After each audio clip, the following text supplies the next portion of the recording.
In the emotionally charged 8th episode of Your Friends and Neighbors, we witness what might be the most pivotal moment yet in Mel and Sam's increasingly strained relationship.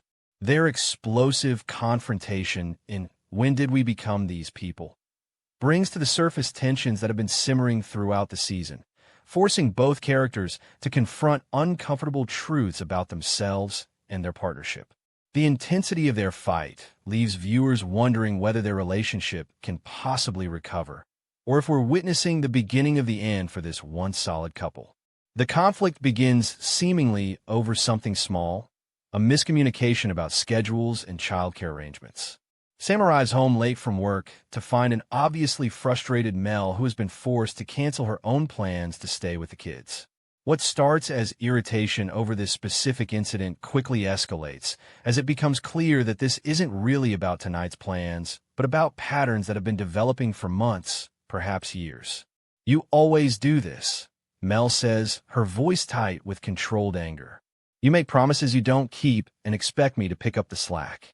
This opening salvo reveals the fundamental imbalance Mel perceives in their relationship, that she consistently sacrifices her needs while Sam prioritizes his own. Sam's defensive response, "I was stuck in a meeting I couldn't get out of," only served to confirm her point rather than addressing the underlying issue. What makes their fight particularly devastating is how accurately each identifies the other's vulnerabilities and fears. Mel calls out Sam's tendency to avoid difficult conversations, to retreat into work rather than facing problems at home.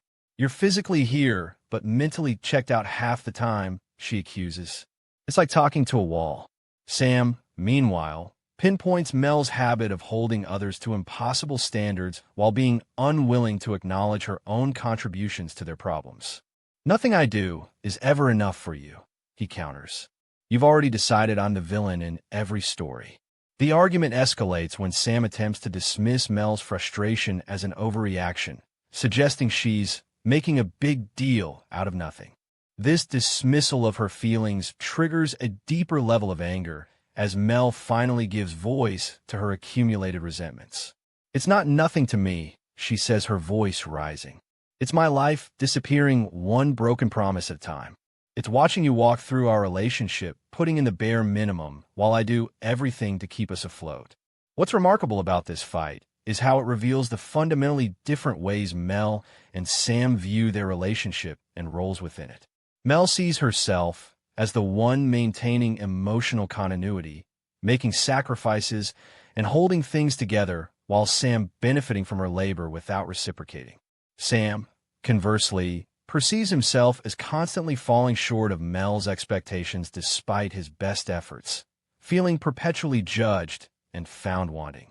"You've created this perfect vision of what our life should be," he tells her, "and you're disappointed in me because reality doesn't match it." The argument reaches its emotional peak when Mel asks the question that cuts to the heart of their problems. "When did we become these people? When did you become someone who sees his family as an obligation rather than a joy? When did I become someone who's angry all the time?" This direct reference to the episode's title transforms their specific grievances into a more existential questioning about identity and transformation. Neither of them planned to become the people they now are, yet here they stand, barely recognizing themselves or each other. Sam's response is equally raw and honest. "Maybe this is who we've always been, and we just couldn't see it when things were easier." This devastating possibility, that their fundamental incompatibility was always present but obscured by the excitement of their early relationship, hangs in the air between them. It suggests that their current struggles aren't temporary aberrations, but revelations of their true selves, finally visible now that the initial glow of romance has faded. What follows is a moment of painful silence as both absorb the implications of this idea. Have they been deceiving themselves all along? Was their relationship built on mutual misperception rather than genuine compatibility? These questions are too frightening to explore fully in the heat of argument, but they've been voiced now and cannot be unheard. The fight transitions into its final phase when Sam says something he clearly knows will hurt. "Sometimes I wonder if you even like me anymore." The statement is deliberately provocative, designed to elicit denial, but Mel's hesitation before responding speaks volumes. "I don't know who you are anymore," she finally admits. "How can I like someone I don't recognize?" This exchange reveals the core tragedy of their situation. Two people who once knew each other intimately now feel like strangers occupying the same space. As their emotional energy depletes, the argument doesn't so much resolve as exhaust itself. They reach what feels like an impasse, both retreating to separate corners of their home to process what's happened. The physical distance between them mirrors their emotional separation, raising serious questions about whether reconciliation is possible. So will their relationship survive this explosive confrontation? The episode deliberately leaves this question unanswered, but provides several clues that allow viewers to speculate about their future. The first hopeful sign comes later that night when Sam approaches Mel with a cup of tea, a peace offering that acknowledges her distress even if he doesn't yet have words to address it. This small gesture suggests he hasn't completely withdrawn from emotional engagement despite the intensity of their fight. Mel's acceptance of the tea, accompanied by a tired "thank you," indicates her own willingness to at least temporarily set aside hostilities. Another positive indicator appears when they're forced to interact regarding a child's nightmare. Despite their personal conflict, they seamlessly coordinate their parental response, demonstrating that their commitment to their children remains intact even when their connection to each other is strained. This shared purpose, their family, provides a foundation that might help them rebuild if they choose to try. However, there are equally compelling signs that their relationship may be approaching its breaking point. The most concerning is the fact that neither attempts a genuine apology or takes responsibility for their part in the conflict. Instead, they establish an uneasy truce based on temporary exhaustion rather than true resolution. This pattern of explosive arguments followed by periods of détente without actual reconciliation suggests a cycle that's likely to repeat with increasing frequency and intensity. Additionally, the nature of their accusations reveals fundamental differences in values and expectations that may prove irreconcilable. Mel wants more emotional presence and equal partnership. Sam feels constrained by what he perceives as impossible standards. Neither seems willing or able to fundamentally change their approach, raising questions about whether any compromise could satisfy both. The episode's final scene between them is intentionally ambiguous. As they prepare for bed, maintaining careful distance from each other, Sam asks quietly, "Are we okay?"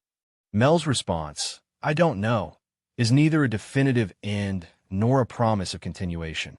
It's an honest acknowledgement of uncertainty that leaves all possibilities open. The camera lingers on their reflections in the bathroom mirror, visually reinforcing the episode's theme of identity and recognition. They're looking at themselves and each other, still trying to reconcile who they've become with who they thought they were. What makes this storyline particularly compelling is how it avoids vilifying either character. Both Mel and Sam have legitimate grievances and understandable positions. Neither is portrayed as entirely right or entirely wrong. Instead, they represent two people who have gradually grown in different directions, accumulating resentments and disappointments along the way. Their fight isn't the cause of their problems, but a symptom of deeper incompatibilities that have developed over time. This nuanced portrayal of relationship conflict reflects the episode's central question about identity transformation. Mel and Sam haven't suddenly changed. They've evolved gradually through countless small choices, reactions, and adaptations. Their current crisis isn't about one fight, but about whether the people they've become can still form a functional partnership despite their divergent paths. If their relationship does survive, it will likely require significant changes for both. Mel would need to accept that her expectations may indeed be unrealistic at times, to recognize Sam's efforts even when they don't match her ideal. Sam would need to take greater responsibility for emotional labor in their relationship, to be more present and proactive rather than reactive. Most importantly, both would need to decide whether they're willing to see and accept each other as they actually are now, not as they once were or wish the other to be. The episode suggests that relationships face this fundamental challenge as people evolve. Can we continue to choose each other even as we become different versions of ourselves? Mel and Sam's explosive fight forces them to confront this question directly, to recognize how far they've drifted from their earlier connection, and to decide whether the relationship is worth fighting for despite these changes. Their situation resonates with viewers precisely because it's so common. Many long-term relationships face similar moments of reckoning when accumulated differences and resentments can no longer be ignored.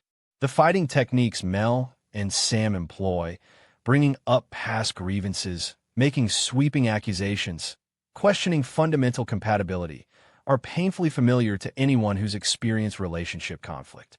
Their struggle isn't exceptional but universal, making the question of their survival all the more compelling. By the episode's conclusion, viewers are left with a relationship hanging in the balance. Mel and Sam have survived this particular fight, but the underlying issues remain unresolved. Their future together depends on whether they can transform their understanding of each other and their relationship as profoundly as they themselves have transformed over the years. Can they develop a new compatibility based on who they are now rather than who they were when they first came together? This question extends beyond Mel and Sam to the show's broader exploration of how relationships evolve over time. Friends become strangers, partners become adversaries, families become battlegrounds, not through sudden catastrophic changes, but through the gradual drift of individual development. Recognizing this evolution is the first step toward either conscious reconciliation or conscious separation. For Mel and Sam, the path forward remains unclear. Their explosive fight has cleared away pretenses and forced acknowledgement of their current reality, but it hasn't provided a roadmap for rebuilding. That work, the difficult day-by-day process of creating a new understanding, lies ahead if they choose to attempt it. Their willingness to engage in this process, rather than retreating into familiar patterns of resentment and avoidance, will ultimately determine whether their relationship survives. The episode leaves viewers with this tension deliberately unresolved, inviting us to consider our own relationships and how they weather the inevitable transformations of individual identity.